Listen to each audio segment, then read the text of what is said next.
Hello and welcome. Chris from Missouri here, bringing you another video about vintage baseball cards. In this video, I'm going to show you a couple cards. I'm going to tell you a story. I'm going to ask you a question that I think I probably know the answer to. But 20 years ago, I would have answered this question differently. So the story kind of goes like this. I received a gift in the mail, a baseball card, from a friend of mine that lives in northwestern Missouri that I met in Strongsville. I met a guy named Ray Lewis in Strongsville. Yes, the original Ray Lewis. Ray Lewis is 83 years old, and I met him for the first time in Strongsville last year, along with a friend of his that I call Coach Vic.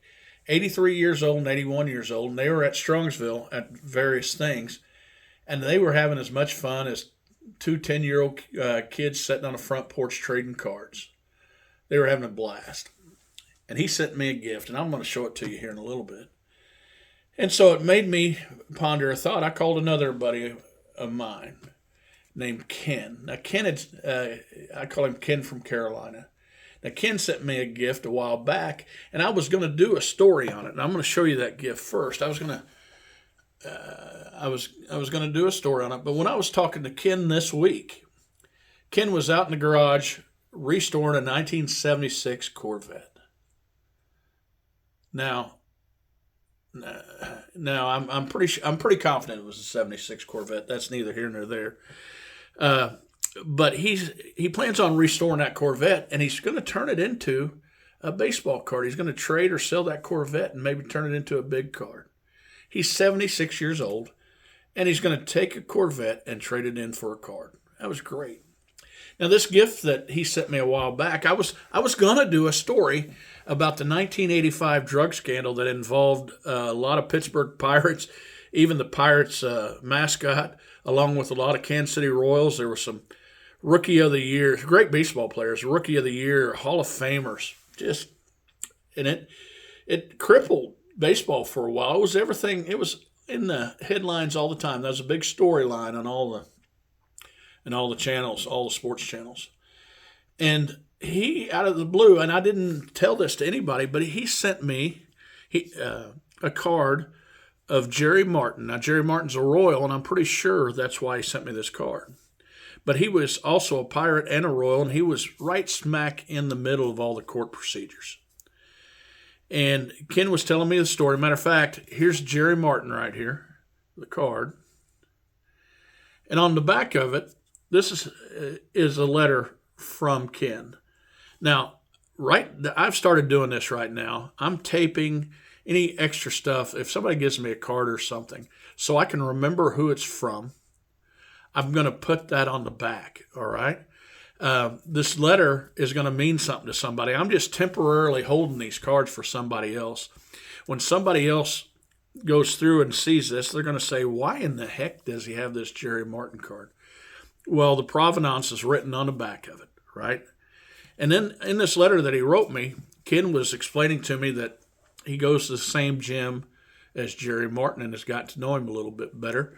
And he's been clean and sober for a long time. He straightened up, and he actually stayed in baseball for a while and had hopes of being a manager sometime, but a third base coach or a first base coach. But that never did pan out. But he did stay in the Phillies organization for a while. Now, I was really glad to see this, and I'm really glad to become friends with Ken, and which, gets me back to Ray and Vic. Now, like I said, Ray's 83 years old. Coach Vic is 81. And Ray sent me this. He had just been to the card show at Harrah's Casino in Kansas City. And he sent me an 81 Donruss George Brett and a PSA 10. Now, he probably thought I had this George Brett card, but he knew my collections don't have very many PSA 10s in it, and it was a great gift. Now, it was cool seeing them have fun together, and it made me think, my hobby is better because I have friends. It's because I have friends. But my question to you is, and I'd like some comments if you don't mind, is how long do you plan on collecting cards? How long do you plan on keeping your cards, curating your cards, till you decide you're not going to curate no more? And I think most of you will answer.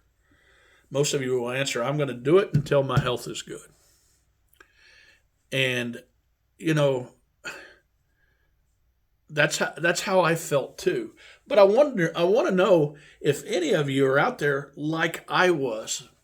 I'd been collecting for a long time, and I thought, like by the age of what I am now, which is 58 years old, that I'm going to start selling my cards, some of them, and use that money to travel. But I've come to find out that baseball cards are a way that made me travel. Baseball cards have helped me make new friends in my life, right? I would not have met Ray or Vic if it wasn't for baseball cards. I would not be friends with Ken if it wasn't for baseball cards. 20 years ago, I would have answered it different, but I wouldn't answer it like that today because, you know, I would travel to see things and make friends. Well, baseball cards, I can travel to shows and make new friends.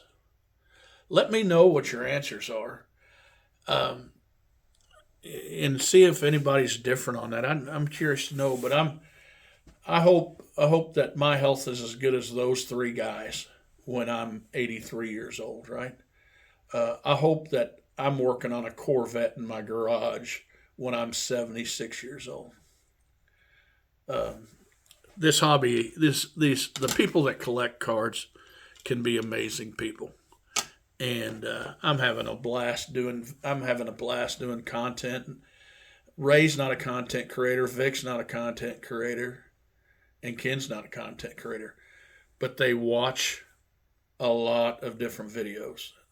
They just love cards. They love cards. They love to travel, and they love to make new friends. Guys, remember, this is just a hobby. Collect what you like.